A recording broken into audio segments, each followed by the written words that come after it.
extremism and terrorism at home and the war on terror abroad. So we'll be looking at some post-9/11 legislation and how we're beginning to see some changes and challenges to this, as well as looking at homegrown terrorists and right-wing extremists. And we're also going to look at where do we stand now on the war on terror a decade after 9/11. Our second event will be more about cyberspace, WikiLeaks, and the changing nature of diplomatic ties in a technologically advanced era.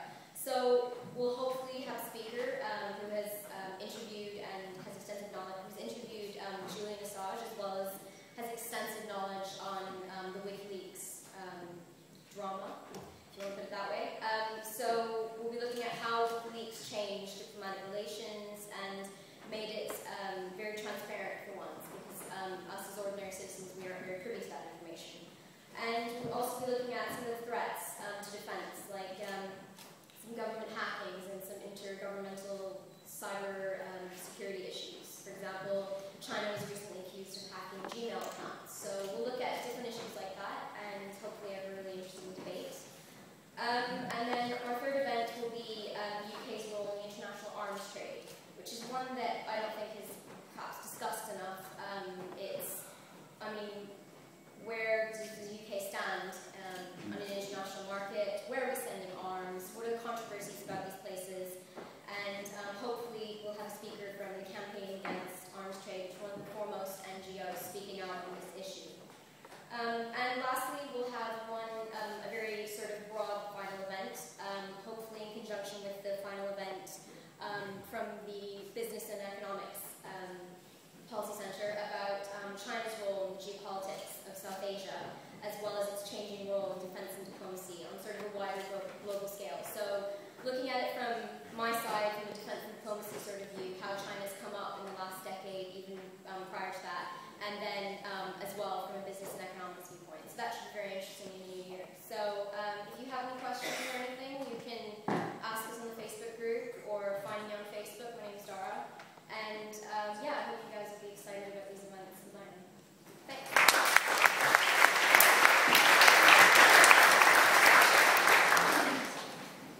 Hi everyone, my name is Tearney and I'm the president for the Current Affairs think tank. I'll start by apologising to all the people I stood on the way down. Well, what is the Current Affairs think tank going to be doing this year? Well, to be honest, I'm not entirely sure.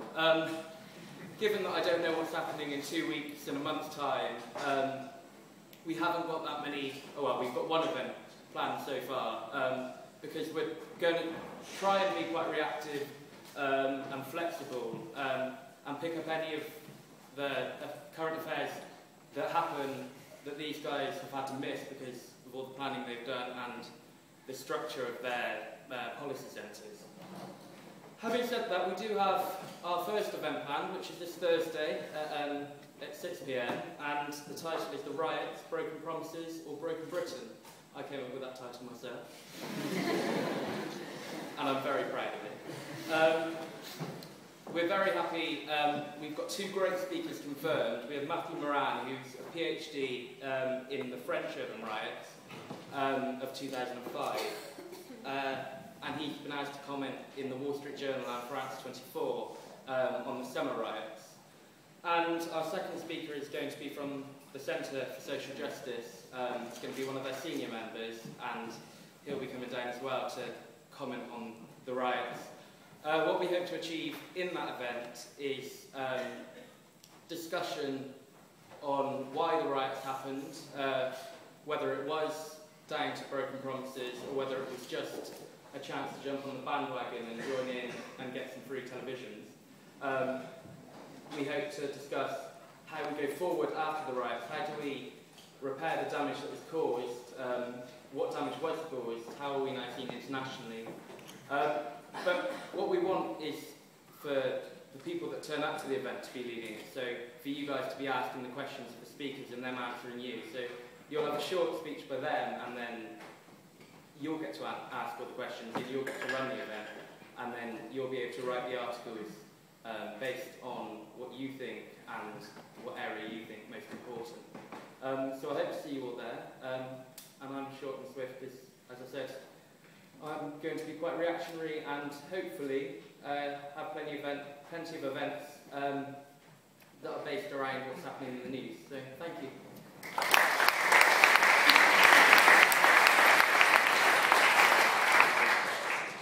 Yeah, well, hello everyone. I'm Gerardo. I'm the president of the Healthcare Center. First of all, I want to say that many of you are also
who won the Nobel Prize in chemistry. And one day I was having lunch with him and I was asking him, his name is Sebastiaan, and by the way, he's a professor at King's College, and I asked him regarding, Professor, tell me where the great next revolution in science is going to come from. He told me, well, Gerardo, you should really definitely watch the medical sciences. Because everyone is thinking that because of biotechnology and because of all of these great advances that we're having,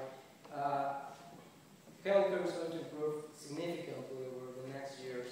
And of course, the thing is, how are we going to make use of all of that? How are we going to use all those things to create development for everyone, and not for just a minority, or for those that have the money and the resources. So that's the first thing. Healthcare is like a big issue.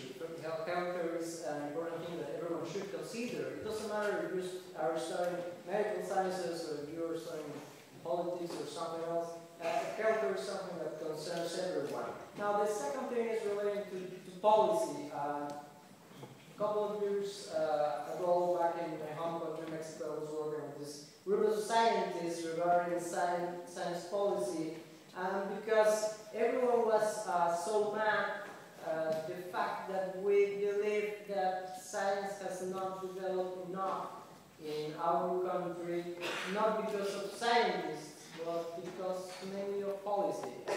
And we had a large group of scientists backing us regarding this issue. And we had the chance to go to the Senate and all of these places to discuss this issue. And the thing was that it was so amazing to hear some politicians, and I remember listening to this amazing guy. He is the founder of the left party in Mexico. His name is Debrouwere. And he said at 1 minute, yes, you're right, policy is one of the roadblocks regarding scientific development in our country. Of course, you have to understand that science and technology is regarded as one of the things that makes our lives better. So, of course, we're going to be very angry because policy is, causing these problems for us to develop. So, there's your relation, an important relationship where a discipline should care about how it is managed by the government or even by companies when it comes to private policy. Because an important thing like science or like healthcare or like many other issues are not fully developed because of policy. Finally, I think that institutions are very important and we should always